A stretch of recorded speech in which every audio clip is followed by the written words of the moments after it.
राजकुमारी के सौंदर्य पर आसक्त हो राक्षस उसे उठा ले जाता है। उसका ठिकाना भी बहुत ही दुर्गम पहाड़ियों के बीच था। राजा को जब ये बात उस त्रिकालदर्शी राजकुमार ने बताई तो उसके पैरों नीचे से जमीन खिसक गई। राजा गहरी सोच में पड़ गया। तभी दूसरा यानी दिव्य रथ वाला राजकुमार राजा के पास आया और बोला, आप चिंता मत कीजिए महाराज, चाहे उस राक्षस का ठिकाना कितनी ही दुर्गम पहाड़ियों में क्यों ना हो, मेरा दिव्य रथ पल भर में ही हमें वहां पहुंचा देगा। अब सवाल ये रह गया कि उस खूंखार राक्षस का सामना कौन करेगा।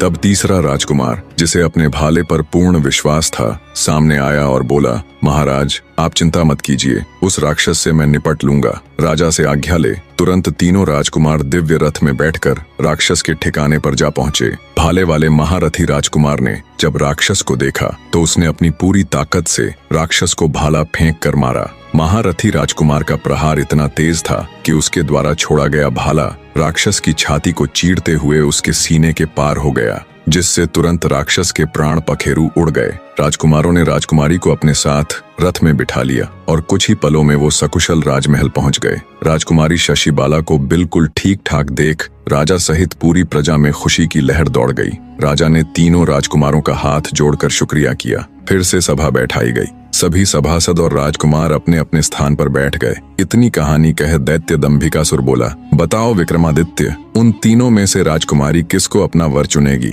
कुछ देर विचार कर राजा विक्रमादित्य बोले, राजकुमारी शशिबाला उस भाले वाले महारथी राजकुमार को अपना वर चुनेगी।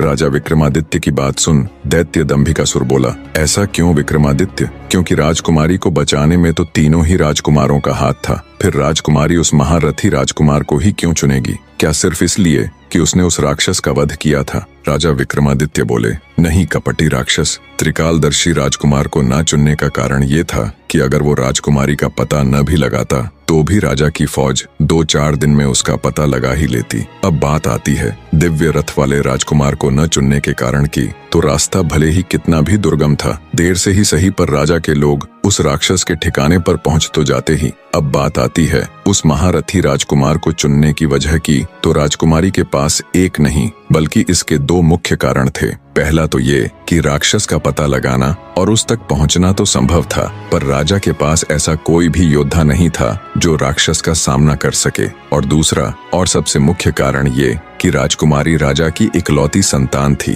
तो उसे पति के रूप में एक ऐसा शक्तिशाली व्यक्ति चाहिए था जो उसके पिता के पूरे राज्य को भी संभाल सके, जो कि वो महारथी राजकुमार पूर्ण रूप से था। विक्रमादित्य की बात सुन दैत्य दंभिकासुर बोला, तुमने ठीक कहा विक्रमादित्य। दैत्य दंभिकासुर ना चाहते हुए भी अपनी आखिरी यानी 7वीं गुत्थी सुनाना आरंभ करता।